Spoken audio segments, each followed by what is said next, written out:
हाँ जी, अब आप बोलिए। बोलो श्री प्राणनाथ प्यारे की जय। बोलो श्री सतगुरु महाराज की। राज क्षमा सखियां प्यारी, इनकी लीला है न्यारी। राज क्षमा सखियां प्यारी, इनकी लीला है न्यारी। धाम धनी के लाड़की, वो आप ही जाने साहिबी। राज क्षमा सखियां प्यारी, इनकी लीला है न्यारी। निज घर वाले खेलन के जो ठोर, रूहों बिना नहीं जाने कोई और। निज घर वाले खेलन के जो ठोर, रूहों बिना नहीं जाने कोई और। निस्बत जिसकी वो ही पाए प्यार, प्यार भी ऐसा जिसका ना ही शुमार। पिया पास है संग साथ है, आनंद के सब साज हैं। खुशहाली है हर बात की, और मस्ती है दिन रात की। राज क्षमा सखियां प्यारी, इनकी लीला है न्यारी। धाम धनी के लाड़की, वो आप ही जाने साहिबी। राज क्षमा सखियां प्यारी, इनकी लीला है न्यारी।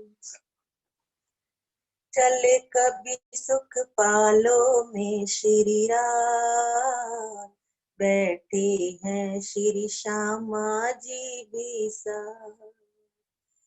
चले कभी सुख पालो में श्री राम, बैठे हैं संग श्यामा जी भी साथ। बाग बनों में या मंदिर मोहल्ला, पर्वत माणिक या पर्वत पुखरा। कभी खेलना कभी दौड़ना, कभी झीलना कभी झूलना। कभी रंग महल की चांदनी, ले बैठे सैया आपनी। राज क्षमा सखियां प्यारी, इनकी लीला है न्यारी। राज क्षमा सखियां प्यारी, इनकी लीला है न्यारी। धाम धनी के लाड़की, वो आप ही जाने साहिबी। राज क्षमा सखियां प्यारी, इनकी लीला है न्यारी। तख्तरवा में रूहे 12,000, करने चली है प्रीतम संग विहार। तख्तरवा में रूहे 12,000, करने संग चली है प्रीतम संग विहार। आठों सागर 8 जिमी का नूर, नूर बिरंगी रंग आकाश शोभा का भरपूर। कई जात के कई भात के पशु पंखियों के राग हैं। कई जात के कई भात के पशु पंखियों के राग हैं।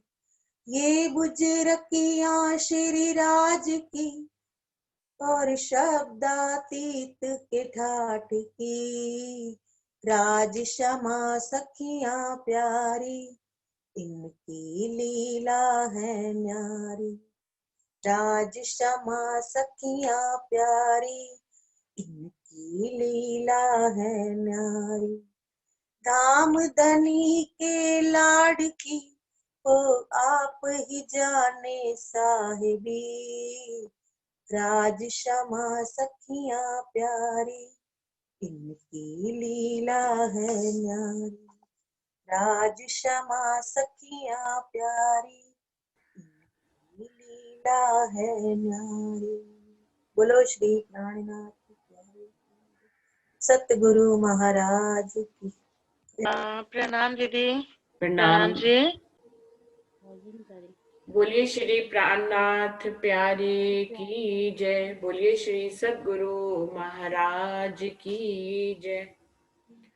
प्रथम लागू दुई चरण को, धनिये न छुड़ाइयो खेन। लाख तली लालेड़िया, मेरे जीव के ही जीवन।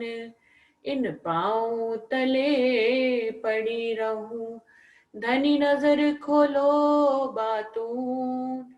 पलना वालू निरखो नेत्रे, मेरे जीव के ही जीवन। मेरे जीव के ही जीवन। प्रणाम सुंदर साथ जी।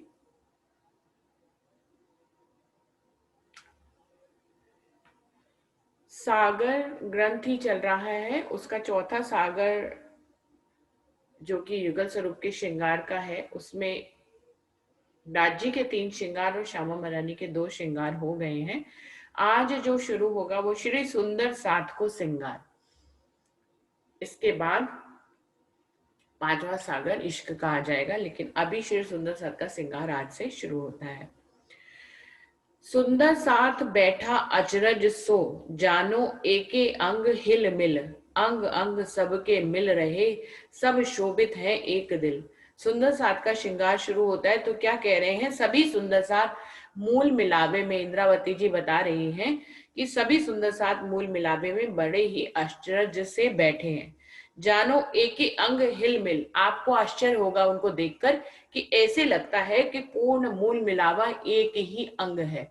जरा भी सखियां अलग अलग से, उनमें अनंत सरंग है, अनंत साड़ियां हैं, अभी आगे विस्तार से वर्णन होगा, फिर भी इतनी जुड़ जुड़ के बैठी हुई हैं कि एक ही अंग लग रही है, लग रहा है एक ही अंग बैठा हुआ है। अंग अंग सबके मिल रहे, सब शोभित है एक दिल। सबके अंग अंग तो मिले ही हुए हैं, लेकिन उनके दिल भी मिले हुए हैं। सभी के दिल में क्या है, खेल देखने की एक ही चाहना है। वायदत के कारण राज्य ने दिल में ले लिया कि इनको खेल देखना है, तो रूहों के दिल में भी तो वही बात आएगी। हम सब सोचते हैं कि इश्क रबद हुआ कैसे, कदीम से इश्क रबद हो रहा था। पहले एक ये भी प्रश्न आया था कि इश्क रबद शुरू कैसे हुआ। भाई वहां पे तो एक सी बात आती है, तो फिर इश्क रबत शुरू, वहां पे तो वाद विवाद है ही नहीं, प्रेम ही है, प्रेम है, तो इश्क रबत कैसे हो गया। ये बहुत पहले रतनपुरी आश्रम में इस बात को, प्रश्न को बहुत लिया जाता था कि इश्क रबत कैसे हुआ। मेरे अनुसार इश्क रबत इसलिए हो गया, वायदत की भूमि है इसीलिए इश्क रबत हो गया। राज्य ने ले लिया कि खेल में जाना है, तो सखियों के दिल में भी तो वही बात आएगी जो राज्य के दिल में आएगी।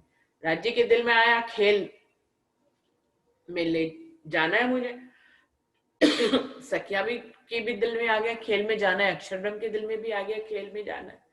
तो इस प्रकार वायदत के कारण अगर सखियां श्यामा महारानी राज्य अक्षर ब्रह्म खेल में आए हैं, तो क्या महालक्ष्मी खेल में आई है?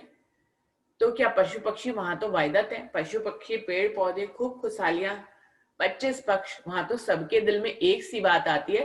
तो सुंदर साथ लेंगे इस प्रश्न को कि क्या पूर्ण परमधाम जैसे रूहों को यहाँ पर जीवों के ऊपर नजर पड़ी, ऐसी क्या खूब खुशहालियों की भी नजर पड़ी हुई है? क्या ऐसे ही महालक्ष्मी की किसी पे नजर पड़ी हुई है? क्या श्यामा महारानी की किसी पे नजर पड़ी हुई है? या पुखराज पहाड़, हौजगो सरताल, यमुना जी, क्योंकि ये भी चेतन है, क्या इनकी भी नजर यहाँ पर किसी पे पड़ी हुई है? तो सुंदर साथ इन प्रश्नों को इसके बाद लेंगे, क्योंकि वायदत की भूमि थी इसीलिए वहां पर इश्क रबद हो गया। सब शोभित है एक दिल, सबके दिल एक हैं वहां पर वाहिदत के कारण। तो खाली अंग ही एक नहीं है, अंग ही हिल मिलकर नहीं बैठे हैं, इंद्रावती जी कह रही है उनके दिल भी मिले हुए हैं। जानो मूल मेला सब एक मुख, सब एक शोभित सिंगार, सागर भरिया सब एक रस, माही कई विध तरंग अपार। ऐसे लगता है कि पूरा मेला बना हुआ है रूहों का, लेकिन सब एक मुख, लेकिन सबके मुखार बिंद बिल्कुल एक जैसे।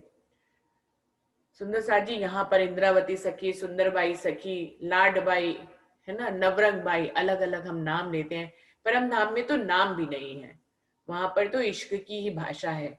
और वहां पर अभी हम सुंदर साथ आगे वर्णन जब होएगा, इंद्रावती जी करेंगी, तो सबके शोभा और श्रृंगार और आभूषण तक एक है, श्यामा महारानी जैसे एक है। सोचिए, जिनकी सूरतें भी एक है, वो कैसे वहां पे परम धाम की लीला होगी, कितनी गहरी होगी।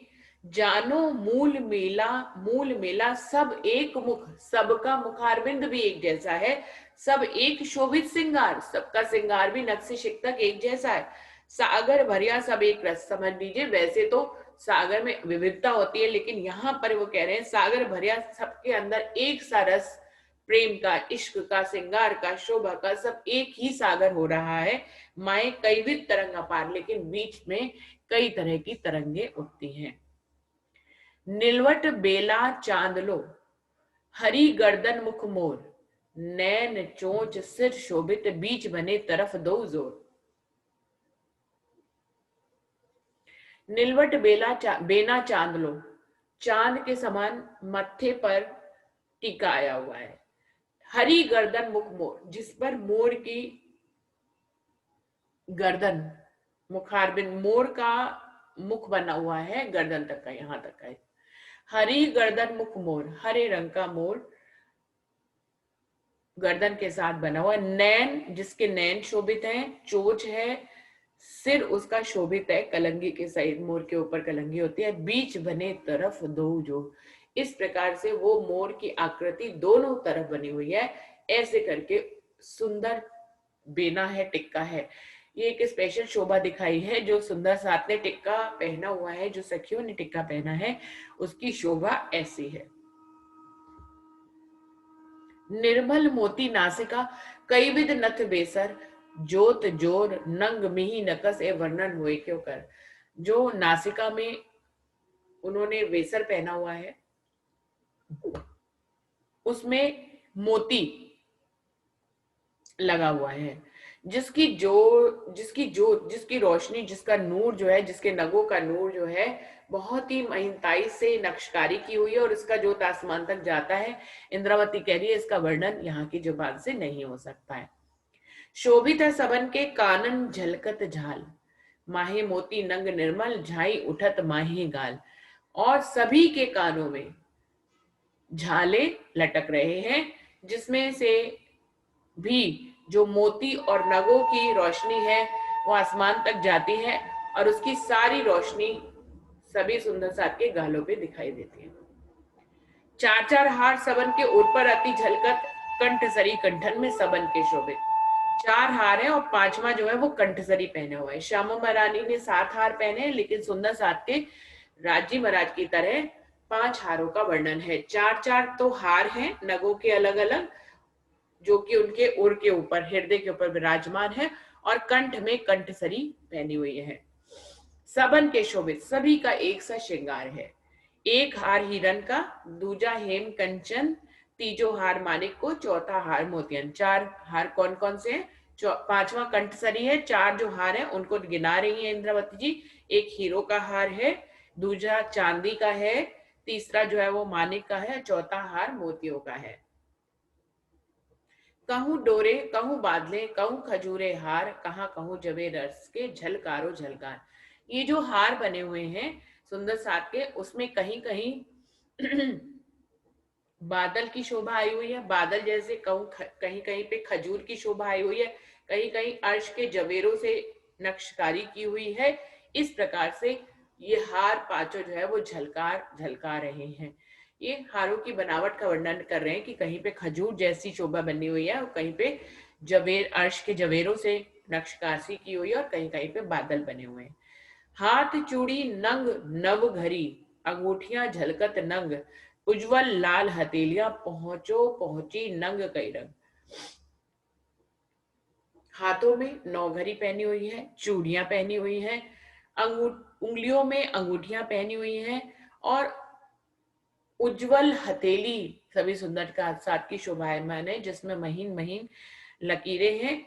ऐसे पहुंचे, ऐसे पहुंचे, इसको बोलते हैं ऐसे पहुंचे कि इंद्रावती जी कह रही है मैं कैसे वर्णन करूं, जिसमें कई तरह के नगों के कई तरह के रंग सुशोभित हो रहे हैं।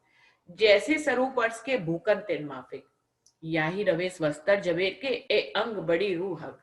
वो कह रहे हैं जैसे स्वरूपर्श के परम धाम में जैसा जैसे चेतन स्वरूप होते हैं, जैसे कि श्यामा मरानी है, राज्य हैं, रूहें हैं, कुसारियां हैं, जैसे स्वरूपर्श के भूकन भी तिन माफक। बिल्कुल आभूषणों को भी आप सखियों जैसा ही समझना, उनमें भी उतनी ही चेतनता है जितनी सखियों में है, उनमें उतनी ही कोमलता है जितनी सखियों में है, उनमें उतनी ही खुशबू है जितनी सखियों में है। तो परमधाम की जितने भी गुण सखियों में है उतने ही उनके आभूषणों में भी हैं। और यही रवेश वस्त्र जवेर के, और जवाहरातों के बने हुए जो वस्त्र हैं वो भी इसी तरह के समझना आप, उनमें भी उतनी ही चेतनता है।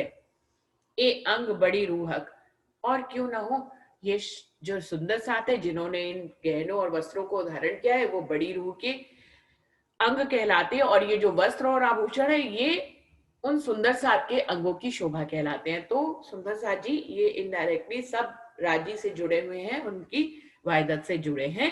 क्या कहेंगे, राजी की के दिल से जुड़ी हुई श्यामा मरानी और श्यामा मरानी के दिल से जुड़े हुए सुंदर साथ सखियां, और सखियों के दिल से जुड़े उनके वस्त्र और आभूषण। वस्त्रों के नग क्यों कहूं कई जवेरो जोत, सबे भई एक रोशनी जानो गंज अंबार उद्योत। वस्त्रों में जितने प्रकार के नग जड़े हुए, इंद्रावती जी कह रही है जितने प्रकार के जवाहरात जड़े हुए हैं, इन सब की का नूर जो है, रोशनी है, ऐसे लगता है कि पूरा गंजान अंबार उद्योत, ऐसे लगता है कि रोशनी का कोई अंबार, कोई सागर जैसा उमड़ पड़ा हो, ऐसे वहां के वस्त्र और आभूषण हैं। अनंत नंग अर्श के और नरम जवेर अनंत, अनंत अर्श रसायन खूबी खुशबोए अति बहकत। वो कह रहे अनंत नग अर्श के परमधाम में अनंत नग हैं और अनंत जवेरात हैं, लेकिन सभी नरम हैं।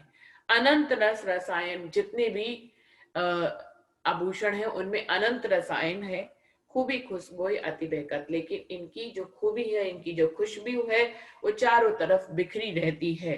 तो परमधाम में किसी भी चीज की कमी नहीं है, चाहे वो जवाहरात हो, चाहे वो नग हो, चाहे वो वहां के रंग हो, तरंगे हो, अनंत अनंत हैं जो आभूषण और वस्त्र पहने, अनंत अनंत किरणें उसमें से निकलती हैं। कहूं केते नाम जवेरन के, रसायन नाम अनेक, कई नाम भूकन एक अंग, सो कहाँ लग कहूं विवेक।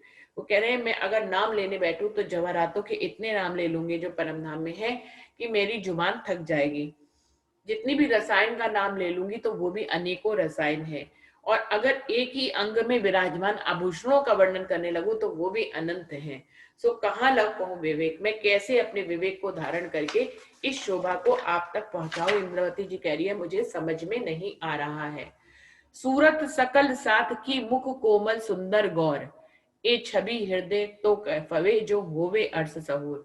सभी सखियों की सूरत जो है वो एक जैसी है, मुख कोमल सुंदर गौर, सभी के मुखार बिंद बहुत ही कोमल सुंदर और गोरे हैं, उज्जवल है।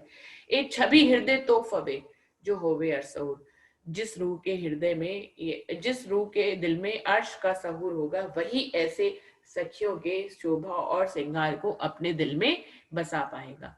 रूही सुंदर संकुल मुख, नहीं शोभा को पार, घटबड़ कोई ना इनमें एक रस सब नार। परमधाम की सारी रूहें सुंदर है, उनका मुख बहुत ही सुंदर और संकुल है, शोभा का कोई पारावार नहीं है, वहां पर शोभा ना तो घटती है ना ही बढ़ती है, सब एक रस की नारियां लग रही है। पूरे ही सखियां ऐसे एक रस में डूबी हुई हैं, जिनके दिल में एक ही बात है, खेल देखना, और उनके दिल में एक ही बात है, इश्क को लेना और इश्क को देना। कई रस शोभित साड़ियां, रंग रंग में कई नंग सार, भिन्न भिन्न झलके एक जोत, कई किरण उठे बेशुमार। वो कह रहे हैं साड़ियां वैसे तो सब एक अंग है, लेकिन साड़ियों के रंग सबके अलग अलग हैं, और उसमें जो अलग अलग रंग है उसमें कई तरह के नग और उनकी तरंगे भिन्न भिन्न हो जाती हैं। फिर आगे जाकर कई किरणें उठे बुशमान, इस प्रकार उनके वस्त्रों से अनंत किरणें उठ रही हैं। हरेक के श्रृंगार तिन श्रृंगार श्रृंगार कई नग, नग नग में कई रंग है, तिन रंग रंग कई तरंग। कैसे वर्णन कर रहे हैं कि हरेक का श्रृंगार एक जैसा है, लेकिन उन श्रृंगार में भी कई तरह के नग जड़े हुए हैं, उन नगों में भी कई तरह के रंग हैं और उन रंगों में भी कई तरह की तरंगे हैं। तो कितना महीनताई से इंद्रावती जी वर्णन करती है और थकती नहीं है उस वर्णन को करते हुए कि एक एक नग, फिर उसके रंग, रंग के बीच की तरंगे, मतलब इतना अनंत वर्णन किया है इंद्रावती जी वहां के वस्त्रों और आभूषणों का। और आगे तरंग से भी ले जा रहे हैं, तरंग तरंग कई किरणें, कई रंग नंग किरणें न समाये, यो ज्योत सागर स्वरूपों को रहो तेज पुंज जमाए। और उन तरंगों से कई तरह की किरणें भी उठ रही हैं। इस प्रकार से परमधाम में कई तरह के रंगों के नग आए हुए हैं, जिनकी किरणें जो है वो वहां समाने नहीं पाती हैं। ऐसे लगता है पूरे स्वरूपों का एक सागर ही बन गया है, जो एक तेज का पुंज सा दिखाई दे रहा है। अब इनके अंग की क्यों कहूं ठौर नहीं बोलन, क्यों कहूं शोभा अखंड की बीच बैठ के अंग सुपन। अब वो कह रहे हैं ऐसे अखंड स्वरूप सखियों के अंगों का वर्णन मैं कैसे करूं, कोई बोलने के लिए मुझे ठिकाना और शब्द ही नहीं मिलते हैं। इनकी अखंड शोभा का वर्णन मैं इस सुपन के अंगों से कैसे करूं। रंग तरंग किरणें कहीं, कहीं तेज ज्योत जुबा इन, प्रकाश उद्योत सब शब्द में तो कया नूर रोशन। वो कह रहे हैं कितनी ही रंग हैं, उनमें कितनी ही तरंगे हैं, कितनी ही किरणें हैं, इन सब को इस जुबा में मैं यही कह पाती हूँ कि ये तो तेज का भंडार है, सब तरफ प्रकाश ही प्रकाश है, इसलिए अंत में इसको नूर ही कहकर संबोधित करती हूँ। जो जो बैठियां लग लग त्यो त्यो अरस परस सुख देत, बीच कछु ना रह सके यो खैच खैच डिगले। इस तरह से जुड़ जुड़ कर बैठी हुई हैं सभी सखियां और एक दूसरे को स्पर्श का सुख भी देती हैं। जो जो बैठियां लग लग लग लग कर एक दूसरे से चिपक चिपक कर बैठी हैं, जो जो अरस परस सुख देत, इस प्रकार अरस परस एक दूसरे को सुख देती है।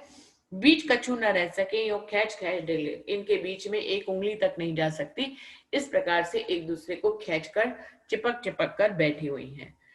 जानो सागर सब एक जोत में नूर रोशन भरपूरन, झाई झलके तेज दरिया जो कई उठे तरंग भिन्न भिन्न। इसीलिए क्योंकि इतनी पास पास बैठी हैं कि उनके अलगाव का कोई चिन्ह दिखाई ही नहीं देता, इसलिए इसको एक जोत का सागर कह देते हैं, जिसमें नूर ही नूर भरा हुआ है, जिसमें कई तरह की तेज की लहरें उठती हैं और कई तरह की तरंगे उठती हैं। ऊपर तले की रोशनी और बस्तर भूखन की जोत, और जोत स्वरूपों की क्यों कहूं एजो ठोर ठोर उद्योग। वो कह रहे हैं अभी तो मैं सिर्फ सखियों के सागर का वर्णन कर रहा हूं, लेकिन यदि मैं इसमें जहां वो बैठी हैं उसको भी शामिल कर दूं कि ऊपर जो चंद्रमा टंगा है, नीचे जो गिलम बिछी है, और उन्होंने इसके अलावा जो वस्त्र और आभूषण पहने हुए हैं, और तीसरी रोशनी खुद स्वरूपों की इसमें शामिल हो गई है। इस प्रकार से एक एक ठिकाना जो है वो नूर से सुशोभित है। तो कितना वर्णन करें। ऊपर तले थंब दीवालों सब जोत रही भराए, बीच समूह जोत सात की बनी जुगल जोत बीच राय।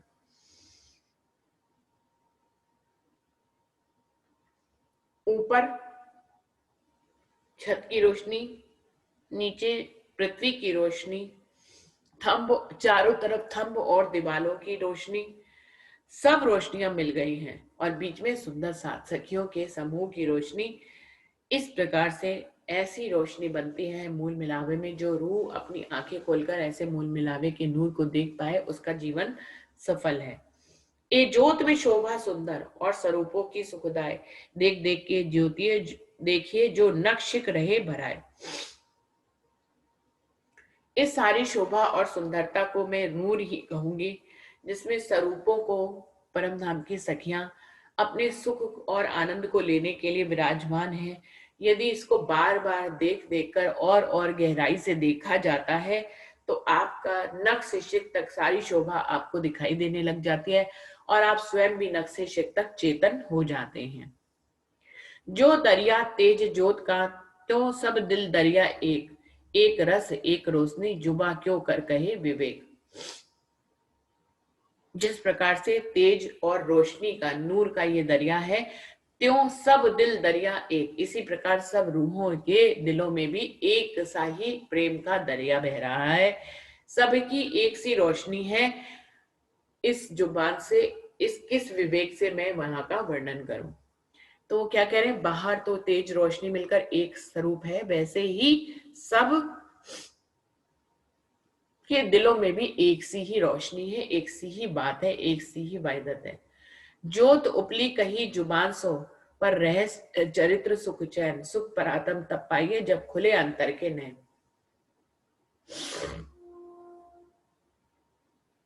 तो कह रहे हैं ये तो मैंने अभी सभी आपको ऊपरी रोशनियों, ऊपरी नूर के बारे में बताया है, जो देखने पर आंखों को तृप्ति मिलती है। जो उपली कही जुबान से, मैंने अपनी जुबान से अभी आपको ऊपरी सारी शोभा बता दी है। पर रहस्य चरित्र सुख चैन, लेकिन इनके अंदर जो इनका चरित्र है, उसके जो सुख है, उसके जो चैन है, वो भी मैं आपको बताती हूँ। सुख परातम तब पाइए जब खुले अंतर के नैन। जब परातम को भी सुख और आत्म को भी सुख तब मिलता है जब जीव अपने नेत्रों को खोलकर आत्म परमधाम की तरफ देखता है, जिसके कारण दृष्टा आत्म दृष्टा बनकर उस शोभा और श्रृंगार को देखती है और जिसका सुख परात्म तक मिलता है। जब रूह पलटकर देखता है परमधाम की तरफ, सारा कहानी जीव की है। आत्म जागी हुई है, परात्म जागी हुई है, राज्य के दिल से जुड़ी हुई है।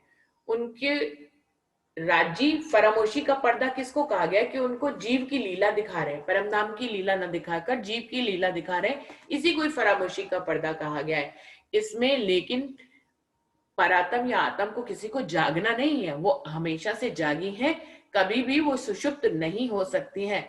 सिर्फ ये किया गया है कि पिक्चर एक परमधाम की लीला ना दिखाकर उनको खेल की लीला दिखा रहे हैं, बस इतना फर्क है, लीला को बदल दिया है। तो यहाँ पे जितनी भी सारी बातें हैं वो जीवों की है, जीव को जगाना है। तो क्या कहते हैं, जीव जब आत्म परात्म और वाणी के संग से जीव जब जागृत होता है, परमधाम की चितवनी करता है, परमधाम के स्वरूप और श्रृंगार को देखता है, तो दृष्टा बनकर जब जीव खेल को देखता है तो आत्म भी खेल को देखती है, परात्म भी खेल को देखती है। जीव जब पलटकर परमधाम को देखता है, उसकी चितवनी करता है, तो आत्म भी परमधाम को देखती है और परात्म भी परमधाम को देखती है। तो सारा करेक्शन इस समय राजी महाराज ने आत्म और परात्म का जीव से कर रखा है। वास्तव में तो अपने दिल से कर रखा है, लेकिन अपने दिल में ही उन्होंने जीवों को परमधाम की रूहों की साई भी दे दी है। तो इस प्रकार से आत्म और परात्म जीव से कनेक्टेड हो गई है। तो क्या कह रहे हैं, सुख परात्म तब पाइए जब खुले अंतर के नयन। जब अंदर की आंखें खुल जाएंगी, यानी कि जीव की आंखें खुल जाएंगी, तो वो परमधाम को देखेगा, उसकी चितवनी करेगा, स्वरूप और श्रृंगार राजी महाराज और श्यामा बनानी को देखेगा, तो आत्म और परात्म भी देखेंगे। एक रस होइए इश्क सो, चले प्रेम रसपूर, फेर फेर प्याले दे लेते हैं श्याम श्यामा जी हजूर। आप इस प्रकार से इश्क के साथ हिल मिल जाइए, एक रस हो जाइए कि इश्क को इतना आपके दिल में उतर जाए कि आप इश्क स्वरूप हो जाए। एक रस होइए इश्क सो, एक रस मतलब इश्क के साथ अपनी डोरी को बांध लीजिए। चले प्रेम रस पूर, यदि आप इश्क में इतने भीग जाएंगे तो प्रेम के पूर तो अपने आप ही चलने लग जाएंगे। फिर प्याले लेते हैं श्याम श्यामा जी हजूर, तब उस स्थिति में आएंगे कि राजी श्यामा जी के सामने बैठकर आप बार बार इश्क के प्याले ले सकते हैं।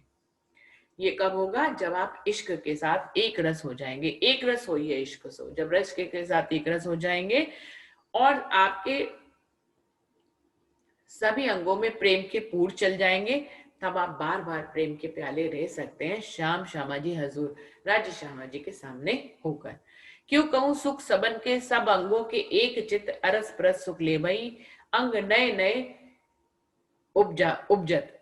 क्यों कहूं सुख सबन के, वो कह रहे हैं बिल्कुल ऐसे ही सारी सखियों के जो सुख है उसके बारे में आपको क्या कहूं, उनके सभी अंगों के और उनके चित एक जैसे हैं, एक ही जैसे अंग है और एक ही जैसा उनका चित्त है।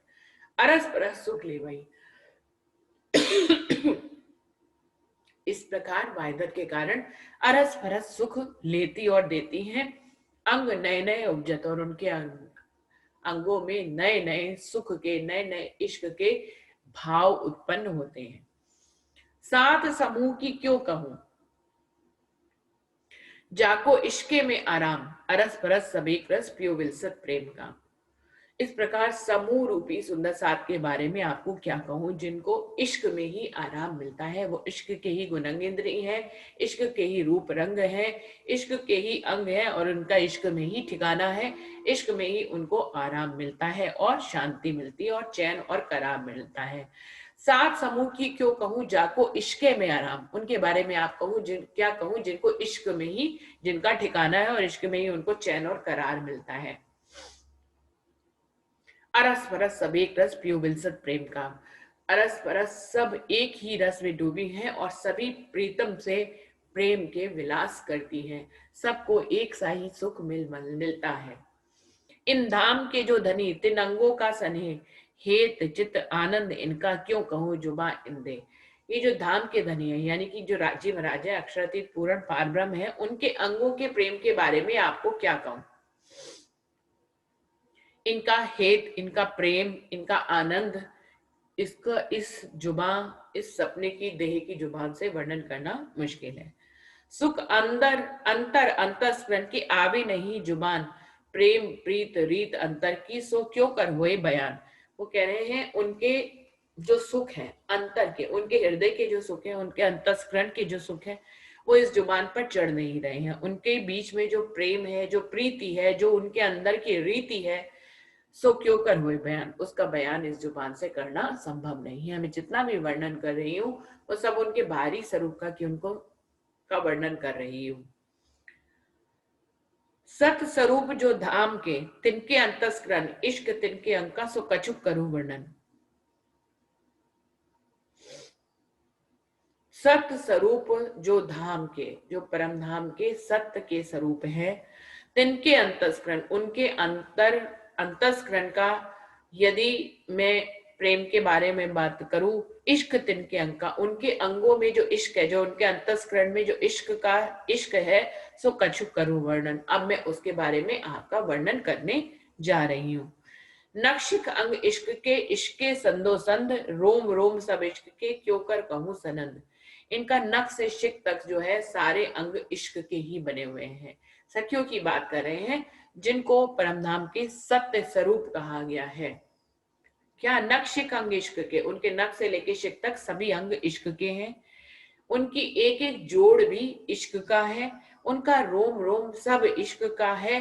क्यों कर कहूं सनंद, किस प्रकार से वो बने हैं, उस सनंद के बारे में आपको क्या कहूं। सब इश्क से ही बने हैं, इश्क का ही जोड़ है, इश्क के ही अंग है। अंतस्करण इश्क के, इश्के चित चितवन, बाता करे इश्क की, कछु देखे ना इश्क बिन। उनके अंतस्करण में भी इश्क है, उनके चित में भी इश्क है, उनकी चितवनी में भी इश्क है, और वो बातें करते हैं वो भी इश्क की ही करते हैं, और वो इश्क में ही रहते हैं। सुंदर साथ जी इश्क को कितनी गहराई तक बताया है कि वह इश्क के अलावा कुछ नहीं है।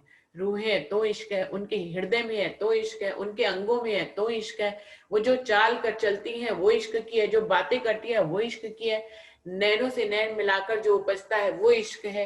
तो हर चीज को इश्क कहा जा रहा है, तो समझ जाना चाहिए सुंदर साथ जी की परमधाम में कैसा इश्क है। तत्व गुण अंग इंद्रियां सब इश्के के भीगल, बक सारे इश्क के, सब इश्क रहे हिलमिल।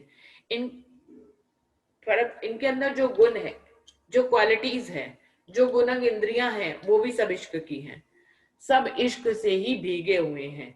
सारे पक्ष परमधाम के इश्क के हैं, सब इश्क में ही हिल मिलकर रहते हैं। इश्क ही उनका ठिकाना है, उनकी कर्म भी इश्क है, उनका चितवन भी इश्क है, और उनकी कहनी करनी भी इश्क की है। ए सुख संग स्वरूप के जो अंदर इश्क आता मंतस्करण विचारे, तो कछु बोए आवे रंजन। ये जो परमधाम के स्वरूप हैं सखियां, उनके जो सुख हमने इंद्रावती कह रही मैंने आपको बताया है, उसको बहुत ही अंतर तक इश्क जो उनके भरा हुआ है उसको आपको सोचना है। आत्म अंतस्करण ब्रह्मचारी है, आपको भी अपने अंतस्करण, आत्म के अंतस्करण से उसका विचार करना होगा। तो कछु बोए आवे रंजक, तब आपको कुछ खुशबू परम धाम के इश्क की मिल सकती है, अन्यथा तो बहुत ही मुश्किल है।